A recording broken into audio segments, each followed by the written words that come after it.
Aditya L1 कल यानी 5 सितंबर 2023 की रात 3 बजे धरती के चारों तरफ अपना दूसरा ऑर्बिट बदलेगा। 2 सितंबर को लॉन्च हुई भारत की पहली सोलर ऑब्जर्वेटरी अभी पृथ्वी के चारों तरफ 14 दिन और चक्कर लगाएगी। इस दौरान उसे 4 बार और ऑर्बिट बदलनी है, फिर वह 109 दिन की यात्रा पर निकलेगा।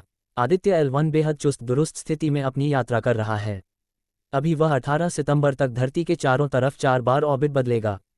अगली ऑर्बिट मैन्यूवरिंग 5 सितंबर की रात 3 बजे होगी। एक बार आदित्य अपने तय स्थान पर पहुंच जाए यानी L1 तक पहुंच जाएगा, तब वह हर दिन 1440 तस्वीरें भेजेगा।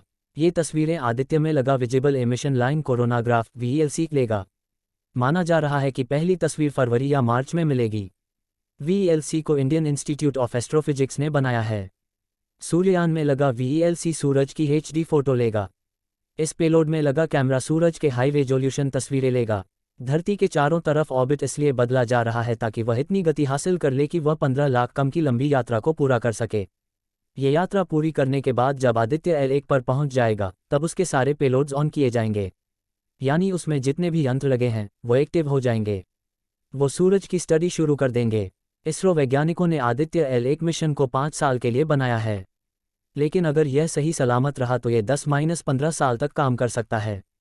सूरज से रिलेटेड डेटा भेज सकता है, लेकिन इसके लिए उसे पहले L1 पर पहुंचना जरूरी है, साथ ही सुरक्षित रहना भी।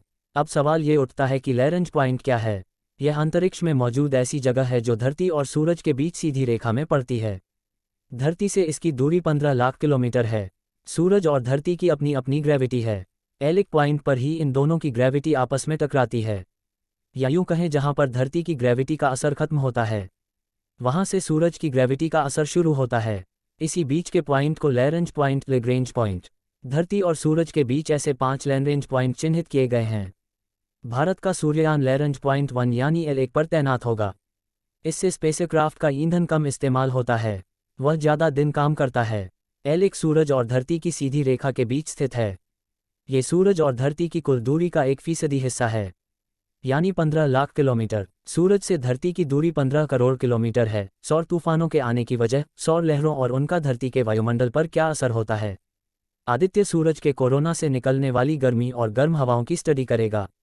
सौर हवाओं के विभाजन और तापमान की स्टडी करेगा। सौर वायुमंडल को समझने का प्रयास करेगा। कौन कौन से पेलोड्स जा रहे हैं आदित्य के साथ। पापा यानी plasma analyser package for Aditya. ये सूरज की गर्म हवाओं में मौजूद इलेक्ट्रॉन्स और भारी आयन की दिशाओं और उनकी स्टडी करेगा। कितनी गर्मी है इन हवाओं में इसका पता करेगा। साथ ही चार्ज्ड कणों यानी आयंस के वजन का भी पता करेगा। सूट यानी सोलर अल्ट्रावायलेट इमेजिंग टेलीस्कोप।